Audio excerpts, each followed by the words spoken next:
Matt Lesiw. Welcome to the Join or Die on Earth podcast. It's an honor to be here, and first time you've had a red coat on, so. First time I've had a red coat on. Yeah, my podcast is named after the, American propaganda slogan from back in the founding of America, where the colonies had to join together or die at the hands of the redcoats. So, welcome.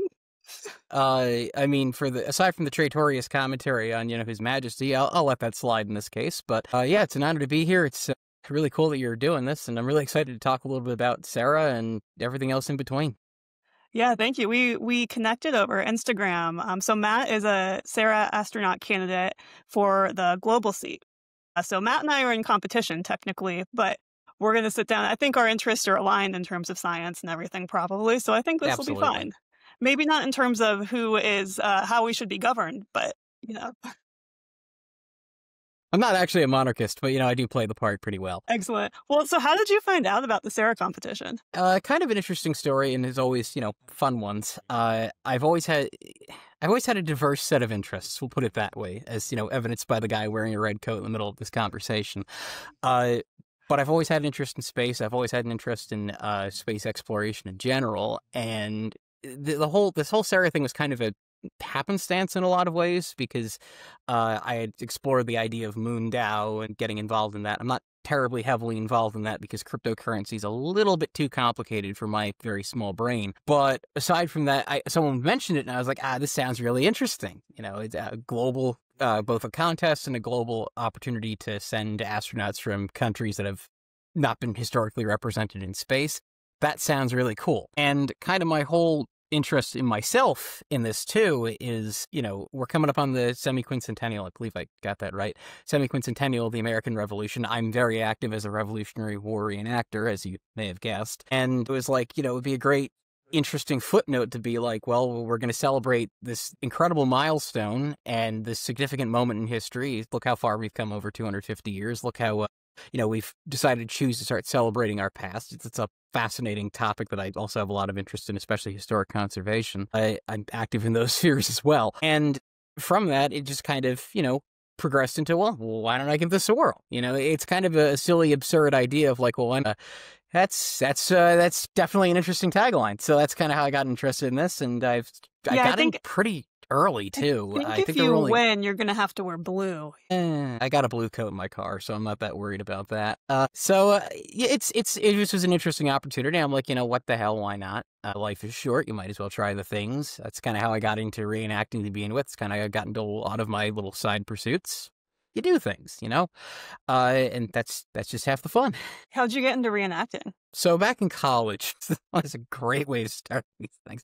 Back in college, I had met a mutual friend of mine, and he was already very active in reenacting. I think he's been doing it since about 2018 or 2019. He's our corporal now, so I have to put some respect on him. A fantastic guy. He was like, you should really try this out. I know how much you like history. And I said, it sounds interesting, but I just don't have the time with college and job and real world and everything else. So I kind of kept abreast of it, but never really got into it. And then what happened, I found myself unemployed for like a year. And this is right around the time of the pandemic. So I've been doing this for about, it's going to be 4 years next year, about, 3 years now. And I was like, you know what? Things are kind of waning. I don't really have much going on in terms of going out and seeing people. It's an opportunity to meet new people. It's an opportunity to go out and, be outside. Great stuff. And I love history. Now that I'm thinking through this, if you want to get around mask regulations, right? You can't wear a mask. It's not historically accurate. It was a very strange time when they were doing it at the height of the pandemic. But this is 2022. Yeah, 2022. Wow, time passes. And I was like, yeah, let's go do this. It's things are waning a bit, and let's go do this. And literally the first day that I had reenacting, which was like our annual training event in the regiment, was like I surprisingly got hit with a job. So I started my job, but I started reenacting all in the same time span. The rest is history. So I've been doing this for 3 years. I'm not like the most well-versed or articulate person when it comes to like reenacting itself. I'm pretty average on that front. Some wonderful friends are much, much better at the pros and cons, the ins and outs, the actual grander history end of things. I can talk about it a little bit. But it's something that I'm not an expert in, I guess I could say. But it's absolutely fantastic to bring living history to people. People go nuts for it. It's really cool. I'm intrigued by it because I finished high school, I went to college, went to grad school on the West Coast. Historical reenactment is not really a thing as far as I could tell over there. So it's an East Coast thing, right? So how Yeah, many especially. people got Sorry, I didn't mean to cut you off. Especially Rev War. You can't really do Rev War in California. no historical accuracy? No. No, no, it's. I mean, they do their best, but it's a different world out there, and it's challenging. Yeah, it's so I'm from New Jersey, born and raised, which is crossroads of the Revolution, et cetera, so on and so forth. So a lot of our events are in like the New England, New Jersey area, which is historically accurate in that sense. This past year, I got to do Bunker Hill's 250th, which was an absolutely fantastic experience. I kind of played myself a little bit because my regiment does both artillery and infantry. So the head of the infantry contacted me a couple days before and was like, "Hey, we need like one more guy on the gun. Can you do it?" And I'm like, I got my cartridges all rolled, everything's all set, and I'm just like, yeah, what the hell, why not? So I did both an infantry appearance and a artillery appearance. So I did both, and that was a very busy weekend in that sense, but it was fantastic. We were up in Gloucester, Massachusetts, and we got to do an amphibious landing by the sea, as they actually did at the Battle of Bunker Hill. And then we had a couple demonstrations and the actual 3 waves of assault up Breed's Hill. It was, it's not actually in the same place where it was because they built up Boston. They did that kind of rude thing. So it's not as accurate as as it would have been in the time period. And, people don't like doing things in the middle of the suburbs. Strange, I know. So we got to do all that. It was phenomenal. It was absolutely a fantastic experience all around. It was really just, it was hot. I'll say that much. This was back in June, so it was hot. And I think I was having a little bit of heat sickness towards the end. I mean, this is, How a long were couple you out layers of there? wool. It was 2 days. Well, I drove up on Friday, and then it was Saturday and Sunday. We redid the battle both days, so that was very much, in So period. it was 2 days Yeah, of the same battle? it was 2 days of the same battle. Like we repeated the same battle twice, which Okay. isn't entirely historically accurate because the average infantryman would probably not even go through their entire cartridge box of. I'm going to say it's 29 shots. I just roll the cartridges. I don't do the math. The math is for the artillery. So it was very much a, in that sense, it's a lot more grueling than it actually would have been in the 18th century, but still a very intense experience. It's very cool being at the artillery positions down the hill and being able to watch everyone go up. It was really looked great. Really looked great. Yeah. So when you're rolling the cartridges, I mean, do you have functional weapons that are authentic to the time? The reproductions. Some people will actually use like 18th century bayonets and stuff like that, like from the period. I don't do that because that, 1, broke. 2, just I don't know. I don't really feel like bringing like something that historic into the battlefield. But all of our muskets Right. are I'd be afraid of operational. breaking it. Yeah, absolutely. Our muskets are operational. They're all again, they're all reproductions. Mine dates back to 1976.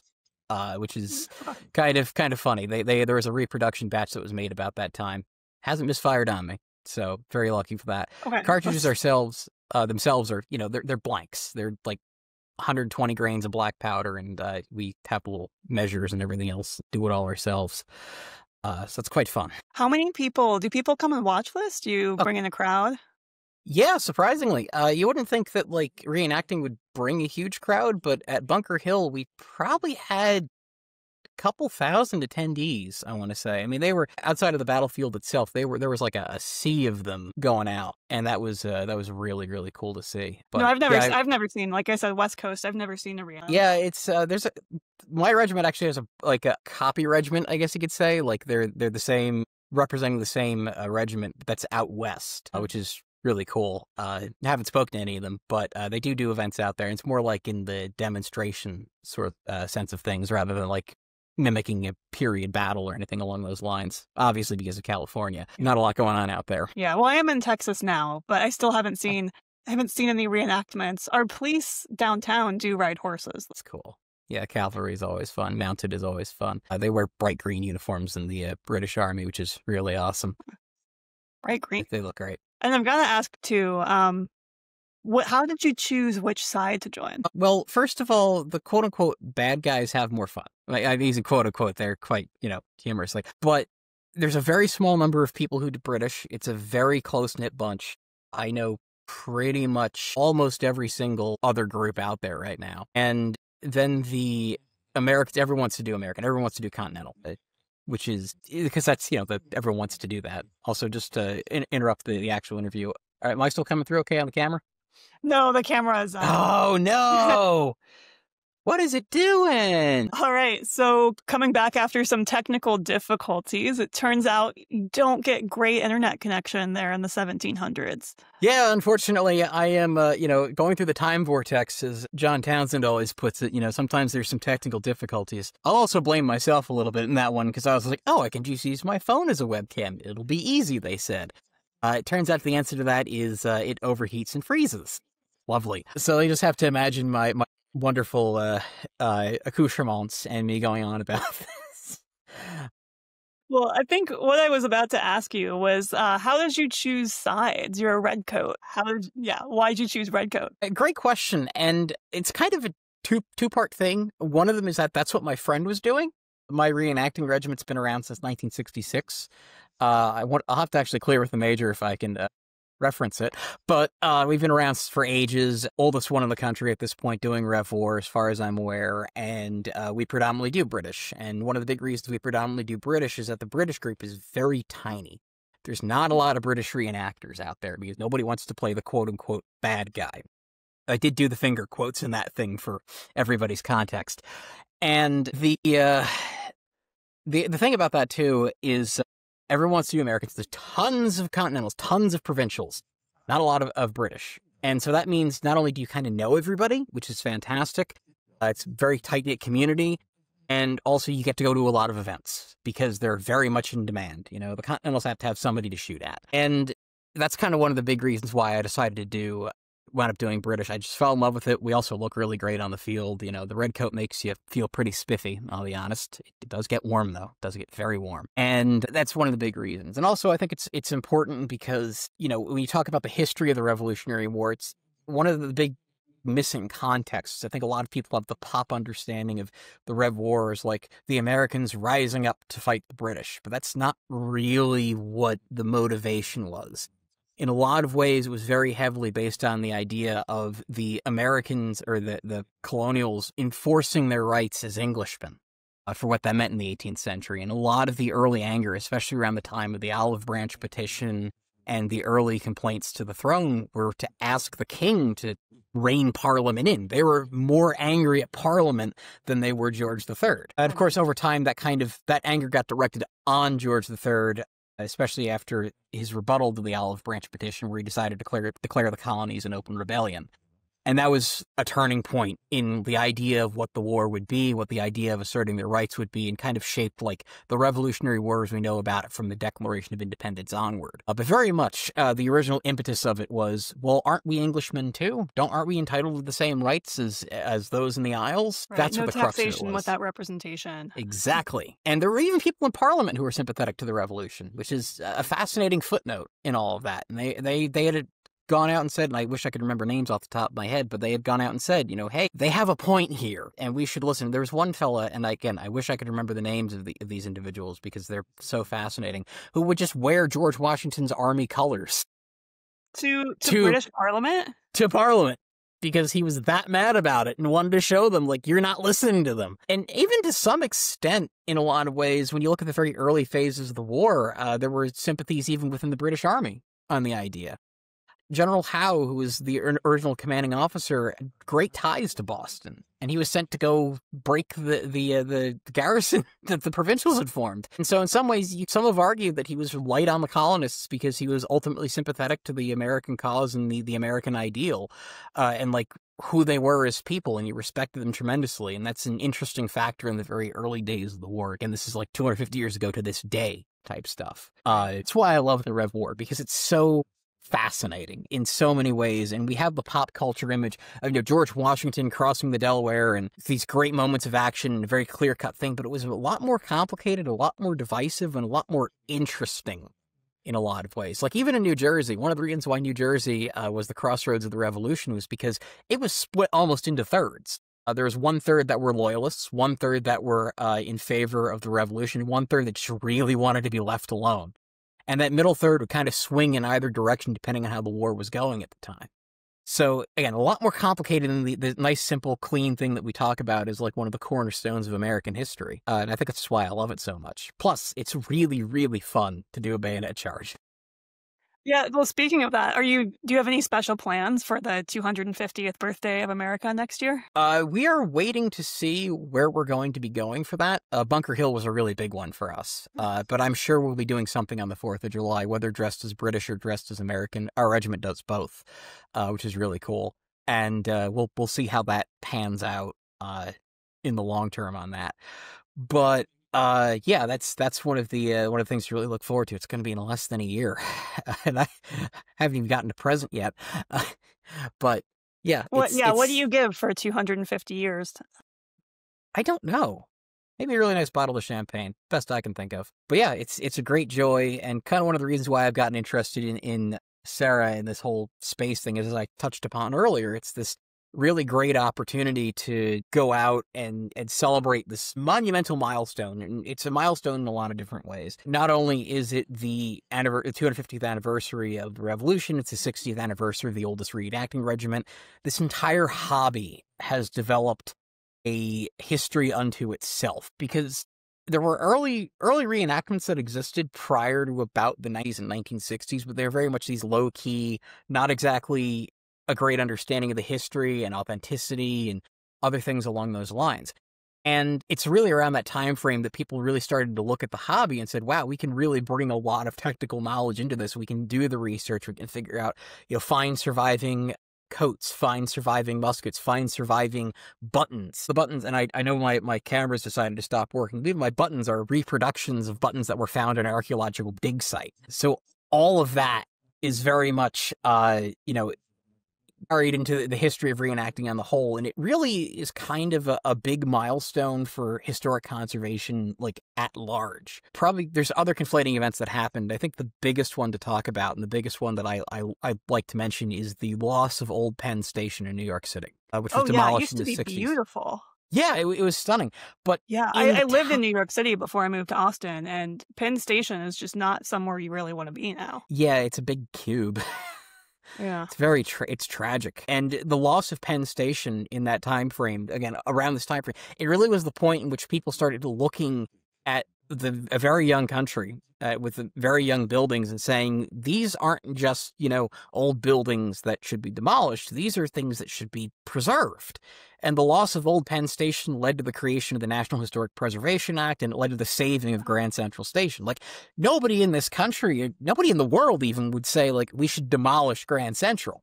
But that was a reality for a very brief time because it was an old building. And the intersection of all those things, we're coming up on this milestone anniversary. We can celebrate these amazing achievements and this idea of historic conservation, looking back on what's already existed, and more importantly, giving living history this first real formation around the same time. There are guys in the regiment they're in their 80s and 90s now, but they were there when it was started.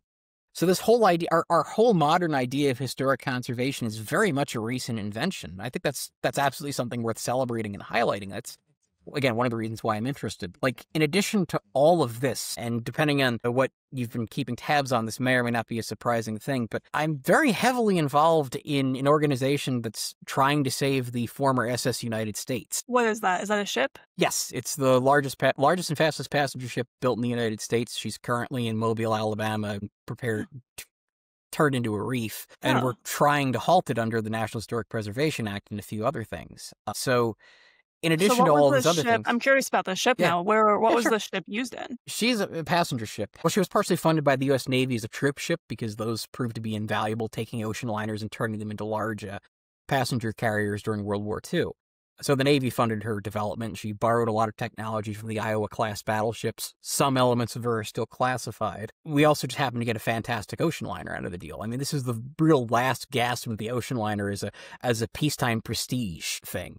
A lot of countries used to build the largest and the fastest and the most luxurious because it was a symbol of national pride. Another prime example, roughly contemporary to the SS United States, was the SS France of 1960. Probably one of the last major ships built, but she was a symbol of French pride and regrowth after World War II. And it's a very strong recurring theme with a lot of the major, great powers, both between World War I and World War II and onwards. And so we decided we should have our own flagship, in a sense, and that became the SS United States. She still holds the transatlantic speed record for a passenger ship, which is remarkable. Even now, this is now 70-odd years later at this point, and she still has that title. And if you succeed in saving her, where does she go? Where would people be able to see her? Do you know yet? So my organization, which is the New York Coalition to Save the SS United States, the Secretary and Chief Science Officer, which is an interesting mix of titles, we've identified a site that's been generously offered to us in Brooklyn, New York. And the hope is to bring her into Brooklyn, rebuild some of her interiors,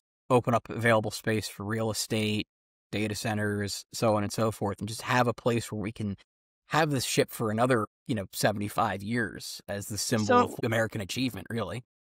So that's interesting. So it wouldn't purely be like a museum, something people would visit. It would be repurposed into space for people to do the work of today. And am I understanding that right? Yeah, absolutely. I mean, we'd have museum elements on board, of course, because that's a hell of an opportunity. But the vision is to really make her this crowning jewel, this larger scale Brooklyn waterfront redevelopment project that's been ongoing for a few years now, and have the symbol of, this incredible technological achievement, as big as the moon landings practically, and have her on display and celebrated. And my own experiences in the historic conservation front have definitely shaped my feelings about the whole idea of historic preservation and the limits of what we currently have. Like, we've accomplished so much. We fought so hard for a challenge that people thought was kind of an absurd thing in as late as the 1960s. Many organizations have worked so hard for historical preservation.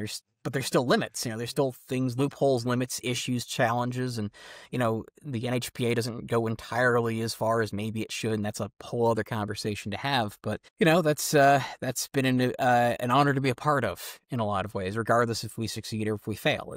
I'm shockingly 27. I know I don't look it, but it's, as a young man going through all this stuff, you really get a newfound appreciation for the challenges of 50, 60 years ago, but also the looking aheadness of there's going to be people after me at some point, and this is a critical time for a lot of that.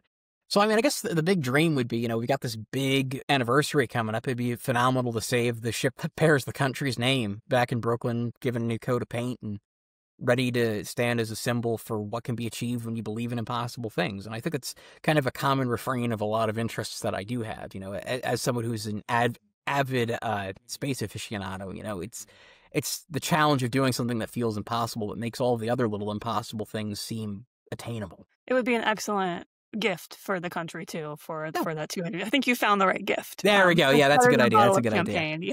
Yeah. I'm curious too. I didn't realize reenactment was so young as I don't want to call it a hobby because it feels like much more than a hobby. It feels, like you're keeping history alive. I didn't realize that was only around though, since you said about the 1950s. And I'm curious, was this resurrected by people started by people who mostly just love history? Do you get any descendants from people who actually fought in these battles that are participating in them now? Who do you find are the most interested and dedicated people? A lot of history buffs.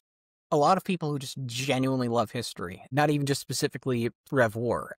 There's people that just care about history as an idea, and it's like, wow, the opportunity to experience and demonstrate some of the things that people lived through 250 years ago, that's fantastic. I love it. And again, there were isolated events in the idea of having reenacting events going back as far as the 19th century, surprisingly, but the real idea of the reenactment is very much a very new invention and very much a very new idea. Not only do we have people who are descendants of, had family members in the revolution. My mother's side of the family goes that far back, so I can claim at least one or two. But we also have descendants of reenactors. Many, so it's a new family.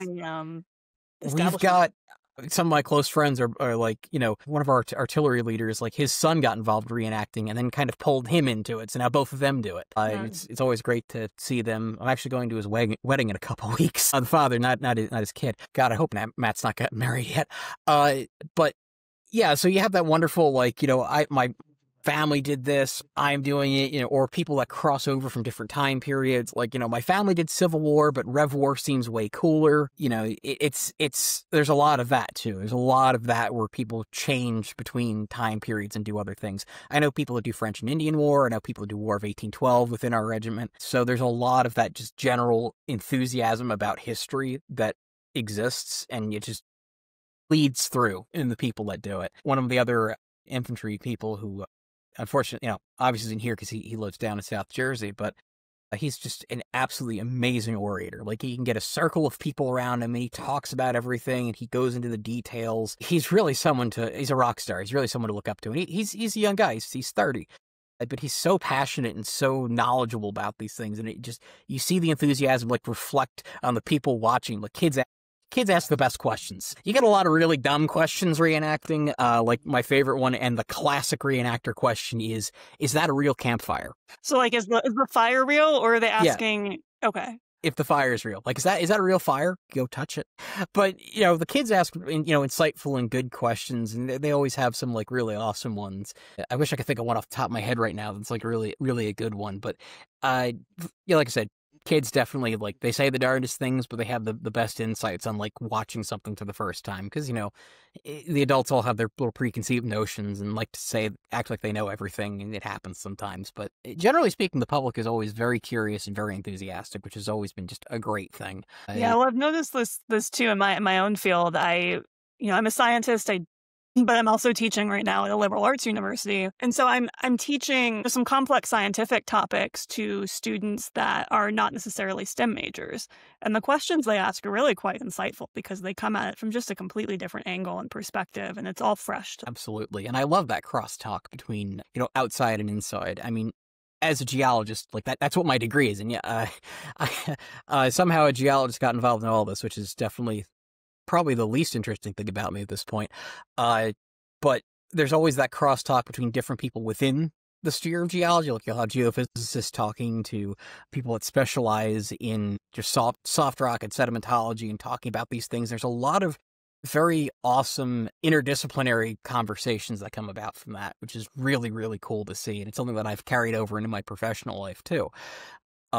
People have insights, and it's always awesome when they do. And people ask a lot of really, really great questions. But what are you a scientist of? You said you're a geologist? Yes. So I'm a geologist by degree. Technically, I should have a planetary science focus, but I failed calculus 2 at Rutgers. I mean, go Rutgers. But, that's how close I was. I had a bunch of graduate level courses I took, and I was so close to getting that specialization, but the clock ran out on that, basically. I work in jewelry right now. I work in jewelry consignment, which is very much the exact opposite of anything really scientific. It's a challenging job. There may be a day where somebody brings in a moon rock, right? And you have to identify a meteorite. Do you get those sorts? If only. I just do metal testing, really. Metal testing and that kind of authenticity, which is, there's only so many ways you can see 14 karat gold. But yeah, and so kind of that journey was like a spontaneous thing. I worked in environmental remediation for a fair bit of time, like right out of college. That was the same job that I mentioned. And it just wasn't for me. It was very much a very grueling and physical thing. And there was a lot of, like,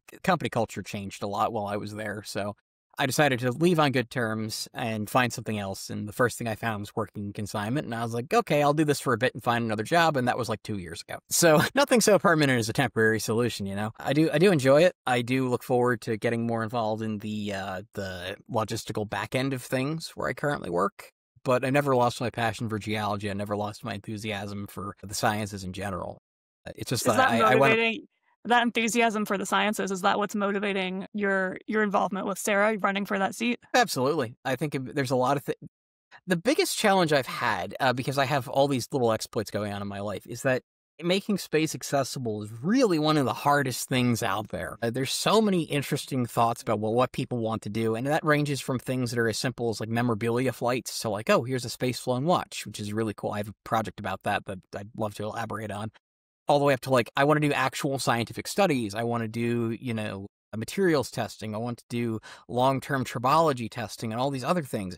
And it's really hard to actually pull any of that off if you're not, like, an actual major research institute. I know people have had this problem. It's I've hard had this even at problem. major research institutes. It's not really Yeah. easy for anyone yet. It's just getting slightly easier. Yeah, I mean, I've, my own side project, and I touched on this, is I really want to do this awesome little commemorative series of space-flown watch dials, because I love space memorabilia. I know that it can be worth an arm and a leg. I don't want to sell something that's worth an arm and a leg. I want to make a cool little watch, because I like watches. Unfortunately, again, camera's off, but I'm wearing a Speedmaster right now. I I love the idea. I love the concept of, having that and making it accessible in some ways. And telling you, trying to get a box of 100 watch dials to space has taken me well over 2 years at this point. And that's the simplest possible case. It's an inert payload. It doesn't need power. It won't off gas. It's not magnetic. Everything's brass. Yeah, all the requirements here. Yeah. It's the perfect, unless I was flying like a concrete brick, I think I would have like the most passive and non-interfering payload possible, but it's been so hard. Yeah, that up-mass and down-mass cost is exorbitant. Yeah, I mean, I've been quoted, for an orbital flight, I've been quoted, on the order of $60,000, $70,000, which is wild. I mean, that feels affordable on some level. From a space perspective, that's a bargain.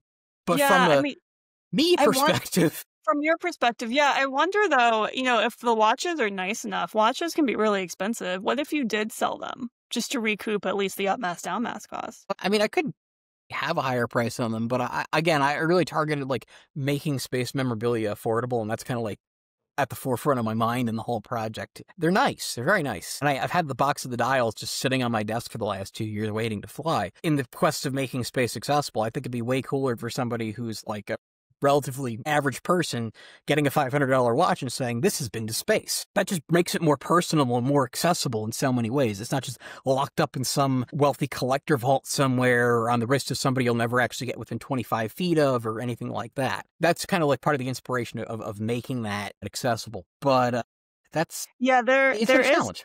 There's a really big separation between the people that do the work in space and who decides what gets done in space. So, we talked about, you'd mentioned a lot of the science is being done by research organizations, but if you're from a research organization and you get selected to be a NASA astronaut, you don't get to bring your research program with you. You have to leave it behind. So, astronauts don't have any control over what they do with their missions decided by NASA. It's a very undemocratic process right now. Yeah, and it's always, I think, what's astronaut time worth these days? I think it's in...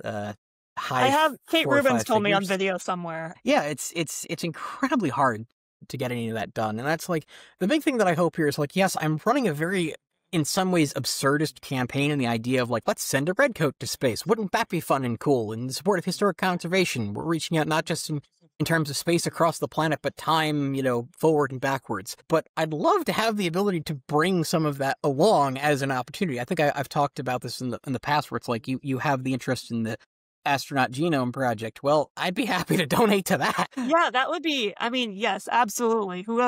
Anybody who does get that seat, if they're interested, what I want to do is I want to create the first public astronaut genome. It doesn't have to be my own. It'd be great if it was, but if I could inspire whoever does win the seat to be that person instead, that works too. There's some limitations on who qualifies for PGP just because the way that IRB is set up, it is very permissive, unusually permissive, in that, you have your name right next to your genomic information. And normally that's not something you get through an IRB. And so the restriction on the IRB is that this is for American citizens only. You can't do this with anyone around the planet. And this is a global seat as part of the SERA competition. And I think Canada has their own version of PGP. A few other countries do as well. But depending who gets that seat might also depend on whether or not this public astronaut genome idea is possible for this mission. I think it's cool. I mean, I think I've got an all right genome. The only weird thing I've got is I've got a terrible short-sightedness in my eyes, but that's about it. But yeah, it's... I'd love to see more of that open science, open collaboration. And I will say this even with my geology experience, it's not just about civilian science. Actual institutions benefit from this too, because you can just have this openly available resource. It speeds everything up. It makes it so much more accessible. And these high-grade, very complicated things with something that's publicly accessible, you've got the best of all possible worlds. As long as people aren't making copies of me, I'm totally cool with it. No cloning, yeah. I mean, if they do, I can't really stop them, but that's kind of their problem. Yeah, I think it's highly valuable to have these kind of research efforts. And again, I make the broad span of like even the simple things like memorabilia flights all the way up to, complex science and little pocket experiments and this program of record type thing like that I think is fantastic. Like I'm all about that because from a geology perspective and like a lot of my enthusiasm with the open source research stuff is that a lot of the most recent advances in like mapping and exploration and those other processes really came from like civilian science in a lot of ways. Like our ability to use drones to do mapping now is unthinkable 10 years ago, but all that came from that civilian development effort and people trying to make things better and companies selling better and better products. Like when I was doing remediation, we literally had just introduced the idea of bringing drones in to do mapping and to do all of this, spatial work. You couldn't do that 10 years ago. You probably even could do that like 5 years ago is when we started talking about that. But either way, it's still like an amazing accomplishment. So you've got that. And then you've Yeah, well, got, the yeah, Human Genome Project, too, when that was in development, there was a private sector approach and there was a public sector approach. The public sector approach, they were publishing all of the sequences they were generating, open, making it available to everyone for scientific research. The private sector's approach was to patent everything that they were right. finding. And I mean, the NIH did try this too, and the private sector was trying it, but the speed by which, and we can't patent parts of the human genome now. There has to be modification. The courts worked that out. But, the issue being, do we want a similar case in the future where the only people who can access astronaut genomes, it's a very limited group of people, and now they have access to information that will allow them to start companies, to create therapeutics. They're the ones that are going to be getting the economic benefit, a small group of people, when Yeah. we could actually move much faster if everyone had access to that. Yeah, absolutely. I am, again, firmly and entirely in favor of civilian science work. I think that the whole practice of like closing people off from these things is just actively detrimental towards even just passive interest. Like being able to access something, being able to look into this and learn about these things. And I'm talking like both information itself, research papers, journals, everything else. It's such a big wall to try and get through. And when I was growing up, I was that weird kid who would always go on NTRS, NASA's Technical Report Server, and like read all the papers about the shuttle program, the Apollo program, and all these little things. And there's such a wealth of knowledge in there that I was exposed to that both gave me a better understanding on a professional level, but most importantly, most importantly, like it was inspirational because it's like I could see this, I could access this. Absolutely incredible stuff. Absolutely. And what I was thinking about too was a lot of data, a lot of papers, they are behind paywalls these days, and the government is trying to do something about that. The NIH wants their papers, anything paid for with public money, the results need to be available to the public. So I am optimistic we're moving, as a nation in a direction that's making research more accessible to people. Yeah, I very much see that, and I very much agree. And it's even funnier because, from a geology perspective, like I could email paper authors and say, hey, can I please have a copy of such and such a thing, such and such year? And they're like, yeah, absolutely. Here it is. So it's not even like researchers aren't even benefiting from it. Like, No. it would, Oh, it no, was we easier. have to pay to publish our research, and then we also have to serve as reviewers as well without getting Ugh. paid for that. Ugh. So, like my publication that went into Nature last year for the Space Omics and Medical Atlas, we did try to publish some data. We did publish data from the Inspiration 4 crew. It was 90% of all astronaut omics data, over 90%, that was publicly available to people. And I'm saying publicly, though, in quotes, because in reality, in order to access it, you still needed institutional review board approval. So you still had to be at a research institution. And this blocked, a lot of just people who either were trying to start companies from accessing it, or people who were trying to create educational curricula from being able to do anything with it. And then on top of that, NASA ended up removing it from its database. So I'm currently working with my nonprofit to get that back online. So it's just there've been so many issues trying to get this data available to people. I'm hoping PGP is the way that actually delivers it. But I mean, this data just can't continue. We can't continue working like this. Yeah, I wholeheartedly 100% agree. 100% with you on all those fronts. Again, I feel very lucky that geology hasn't been quite as labyrinthine as I'd imagine medicine, biotech certainly have, but there's still challenges. There's still a lot of that bickering and paying to publish. And you mentioned the Nature thing, and I one of my professors back in college had that same kind of struggle going through Nature, and it's unfortunate. In the politest possible sense, it's unfortunate. But I think I think the punchline was that publication cost $10,000 to publish. Yeah, God, I've heard numbers like that. Oof, that's Yeah. you And can't hear then me. when You can't see me the putting my head in my hands right now, but yeah, that's and then when the yeah. NASA twin study came out, so that was published in Science. That was the first astronaut omics data that had ever been generated. Hmm. And the issue there was that, normally when you're publishing with Nature, with Science, with these journals, your data has to be accessible to people. This is part of reproducible research, so that other people can validate your results even after it's through peer review. The NASA twin study data wasn't available to anyone, Oh, so it technically violated Science's own policy. oh. And so I was joined for my postdoc work at the lab of Chris Mason at Cornell. He was one of the researchers that was doing the twin study. And I didn't know that that data was not accessible to people until I started going to conferences, and people were asking me, "Hey, you work in his lab now. Where's that data?" And I didn't know what to tell them. I tried to fix that with Inspiration 4, but then that ran into its own issues. So now I'm trying to fix it again with PGP and SERA. Yeah, I mean, like I said, I'd be more, if for whatever insane reason I managed to pull this off, I'd be more than happy to donate whatever biometrics you want. That's a promise. Just whatever I can do to help. I'm just a regular guy. Appreciate But that. yeah, Me and a whole bunch of researchers, we all appreciate that. yeah, absolutely. I mean, I don't know, do I get a free trip to Texas out of the deal? Come down and see the sights? I mean, if you win the SERA flight, you're going to get all sorts of free trips, right? I hope so. That'd be fun. No, I've never been to I've been to Arizona, but I've never been to Texas before. So maybe I'll get the Okay. chance. That'd be fantastic. Yeah, do you Uh, let me know if you're ever in Austin?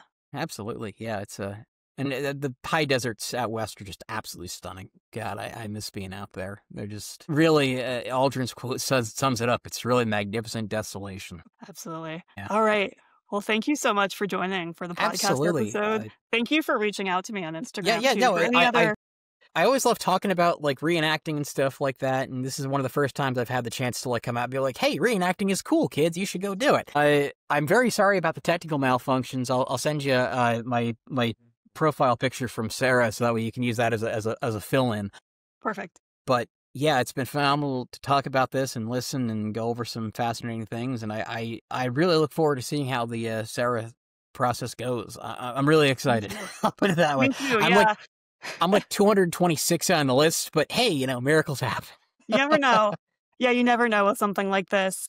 I don't really know what's coming either, other than what they shared yesterday during their AMA. So I'm excited. I mean, I'm excited. I'm kind of in the dark. I'm just, Yeah, at this point, I really just want to get to know as many of the other competitors as possible. yeah, I mean, if anyone absolutely. else is watching this and wants to come on, just reach out. I think my DMs are open across like every platform. But yeah, no, it's definitely been fun, and I will ask real quick, did they mention anything about Instagram yet? Instagram should be coming within 10 days, they said. Amazing! Yay! Finally. Yeah, so That's they're great rolling news. out Instagram with a phase 1 rollout, and phase Mhm. 1 is supposed to start sometime in the next weekish. Phenomenal. Well, that's exciting. But yeah, again, thank you so much for having me on. Funny to have a red coat on a podcast named Join or Die. That's definitely it. for sure. I'd be more than happy to come on again if the future, whatever the future holds. But thanks for having me. Thank you so much, Matt. It was great to meet you. Yes, you as well.